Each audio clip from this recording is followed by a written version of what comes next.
সকলকে শুভেচ্ছা। আইন পদ্ধতিগত বিষয় হওয়ায় আইনের পদ্ধতি জানা আমাদের খুবই জরুরি। ধরুন, একটি ফৌজদারি মামলায় আপনার আত্মীয় বা আপনার ঘনিষ্ঠ কেউ আসামি হয়েছেন এবং ওই মামলায় আপনার একটি মূল্যবান গাড়ি জব্দ রয়েছে, বা গাড়ি ছাড়াও আপনার মূল্যবান ফোন বা অন্য মূল্যবান কোনো সম্পদ জব্দ রয়েছে। পরবর্তীতে আপনি সেটি থানায় চেতে গেলেন, কিন্তু থানা আপনাকে বলল যে আপনাকে এটা আদালতের মাধ্যমে নিতে হবে। আপনি আদালতে দেখা গেল যে যিনি আসামি হয়ে অভিযুক্ত রয়েছেন উনার জামিন প্রার্থনা করলেন, বিজ্ঞ আদালত সন্তুষ্ট হয়ে উনাকে জামিন দিয়ে দিলেন।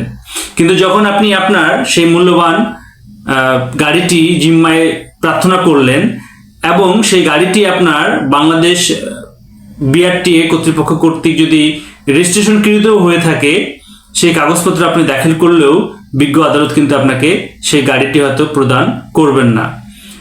বেশিরভাগ ক্ষেত্রেই বিজ্ঞ আদালত এই গাড়িগুলোর আপনাকে মালিকানা প্রতিবেদনের জন্য সংশ্লিষ্ট থানা বরাবরে একটি আদেশ প্রেরণ করেন।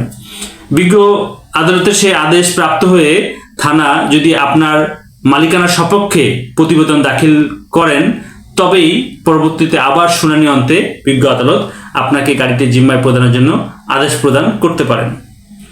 বর্তমানে বাংলাদেশের যে স্মার্ট বাংলাদেশ, সব ক্ষেত্রে যেখানে আপনার ডিজিটাল সিস্টেম চালু রয়েছে, হয়তো এক সময় এমন পদ্ধতি আসবে যেখানে হয়তো এটার আর মালিকানা যাচাইয়ের জন্য মাঝখানে যে সময় বা আপনার তদবিরের প্রয়োজন থাকে, এই জিনিসটা হয়তো লাগবে না।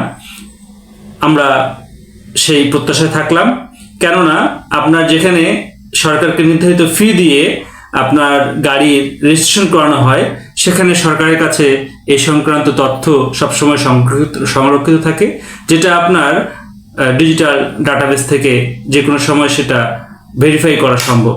যেভাবে করে একটি এনআইডি দিয়ে একটি মানুষকে শনাক্ত করা সম্ভব, এনআইডি নাম্বার দিয়ে, তদ্রূপ যেসব উপাদান বা বস্তু আপনার সরকার কর্তৃক নিয়ন্ত্রিত প্রতিষ্ঠান কর্তৃক নিবন্ধিত বা রেজিস্ট্রিকৃত, সেসব প্রতিষ্ঠান ডিজিটাল সিস্টেমের মাধ্যমেই যাচাই বাছাই করে প্রকৃত মালিককে অনুসন্ধান করা খুবই সহজ। তো এরূপ সহজ পদ্ধতি বাংলাদেশের আইন পদ্ধতিতে সংযোজিত হবে, সেই প্রত্যাশায় সকলকে শুভেচ্ছা এবং সকলের জীবন সহজ এবং সুন্দর হোক। সকলে ভালো থাকবেন।